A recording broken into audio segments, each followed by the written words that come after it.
Assalamualaikum warahmatullahi wabarakatuh, Anda semua. Minggu ini kita akan mempelajari penyetaraan reaksi redoks menggunakan metode kedua, yaitu metode bilangan oksidasi. Setelah minggu kemarin kita menggunakan metode setengah reaksi. Pada metode bilangan oksidasi, ini digunakan untuk reaksi-reaksi yang berbentuk molekuler.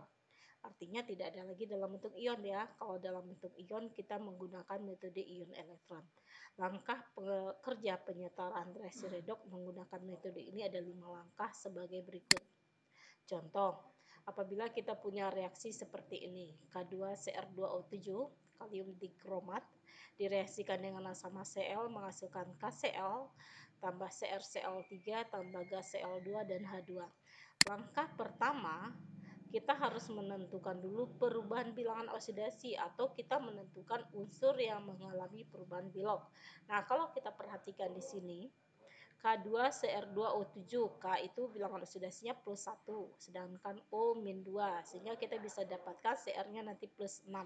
Tolong diingat pelajaran pada kelas 10, sehingga kalau kamu hitung satu-satu, kita akan mendapatkan bilok Cr-nya plus 6, bilok Cl-nya dalam HCl min 1, dalam KCl K-nya plus 1, Cl-nya min 1, Cr Cl3, Cr-nya plus 3, Cl-nya min 1, Cl2 0 karena bebas, H2O plus 1 dan min 2. Nah, sehingga yang mengalami perubahan di sini terlihat yang pertama, Cr dari plus 6 berubah ke plus 3. Yang kedua, Cl berubah dari min 1 ke 0. Nah, pada Cr dari plus 6 ke plus 3 ini terjadi penurunan bilangan oksidasi sehingga disebut sebagai reaksi reduksi. Pada Cl naik dari min 1 ke 0 kita sebut sebagai reaksi oksidasi. Oke, ini langkah pertama. Jadi kita sudah tahu yang mengalami perubahan bilok adalah atom Cr dan atom Cl. Langkah kedua, setarakan unsur yang mengalami reduksi dan oksidasi ini dengan menambahkan koefisien. Nah, kita perhatikan. Tadi yang mengalami perubahan bilok adalah Cr dan Cl. Kita perhatikan Cr di kiri ada 2, di kanan hanya 1. Supaya sama, kita kali 2. Sedangkan Cl-nya di kiri ada 1, di kanan 2. Makanya yang di kiri yang dikali dengan 2 sehingga didapatkan seperti ini. Oke, sudah setara dia sekarang. Nah, setelah dia setara, langkah ketiga, hitung jumlah kenaikan dan penurunan bilangan oksidasinya. Oke, ini tadi sudah kita hitung, kita sudah tahu mana yang berubah. Kita lihat, Cr dari plus 6 ke plus 3, dia berubah sebanyak 3. Akan tetapi, tolong diingat, Cr-nya ada 2. Sehingga perubahannya adalah 6 ke 3 itu berubah 3 dikali 2. Sehingga kita sebut dia turun 6 angka. Sedangkan Cl dari min 1 ke 0 ini naik 1. Hanya saja karena Cl-nya ada 2 juga, maka kita sebut naik 2.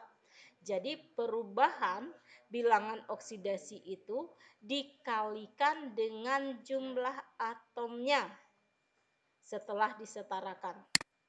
Yang keempat, samakan elektron reduksi dan oksidasi dengan mengalikan dengan angka tertentu. Cari KPK-nya, ingat pelajaran sebelumnya. Oke, ini dia tadi ya.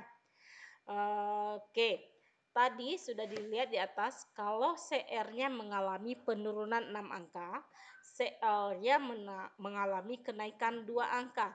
Kalau kita cari KPK antara 6 dan 2 berarti ada 6. Supaya sama berarti yang 6 kita kali 1, sedangkan yang 2 kita kali dengan 3. Oke, ini dia. Setelah dikali seperti ini, angka pengali kita jadikan koefisien. Berarti yang terlibat dengan garis biru kita kali 1. Berarti tetap 1K2Cr2O7 dan tetap 2CrCl3. Sedangkan yang dihubungkan dengan garis merah kita kali dengan 3. Berarti 3 dikali 2 nanti menjadi 6. 3 dikali 1 menjadi 3, sehingga kita dapatkan persamaan reaksinya sebagai berikut. K2CR2O7 tambah 6 HCl menghasilkan KCl tambah 2 CrCl3 tambah 3 Cl2 tambah H2O. Nah, kalau kita perhatikan di sini, apakah K-nya sudah sama? Belum. Cr-nya sudah karena kita tadi sudah menyetarakannya di atas. O-nya bagaimana? O-nya juga belum. Di kiri ada 7, sedangkan di kanan ada 1. Nah, ini akan terjadi pada langkah selanjutnya, yaitu langkah kelima. Pada langkah kelima, kita setarakan unsur lain dengan mengikuti aturan KAHO. Kation, anion, hidrogen, oksigen. Ingat, kation itu apa? Kation artinya adalah ion-ion positif. Ion-ion positif ini biasanya merupakan logam-logam. Sedangkan anion adalah ion negatif. Siapa dia? Biasanya adalah non-logam. Baru hidrogen dan oksigen. Oke, kita perhatikan pada reaksi ini. Siapa kation kita? Kation kita berarti adalah K. Anion kita siapa? Cl. Oke, kation ada 2 ya, ada K, ada Cr. Hanya saja Cr sudah stabil. Oke, kita perhatikan. Kation K. Di kiri K-nya ada 2, di kanan 1. Maka pada KCl kita beri nanti koefisien 2. Yang kedua, anion kita Cl. Di kiri pada 6 HCl berarti jumlah Cl-nya ada 6. Sedangkan di kanan 2 CrCl3 berarti Cl-nya ada 2 kali 3, 6. Sedangkan di 3 Cl2 berarti 3 kali 2. Itu sudah dapat lagi 6. Terus tadi KCl-nya sudah kita kasih koefisien 2, berarti 2. Jumlah Cl-nya 2 tambah 6 tambah 6 dapatnya 14. Nah, supaya sama, koefisien di HCl kita ubah menjadi 14. Nih, tinggal H dan O. Hanya karena HCl sudah diubah jadi 14, maka pada H2O dia berubah menjadi 7. Sehingga persamaan reaksinya menjadi seperti ini. Nah, pada persamaan reaksi ini dia sudah setara. Oke, Nanda, silakan diulang lagi menyimaknya dari awal secara pelan-pelan supaya bisa. Setelah selesai, silakan dikerjakan soal yang Ibu sediakan terakhir ini.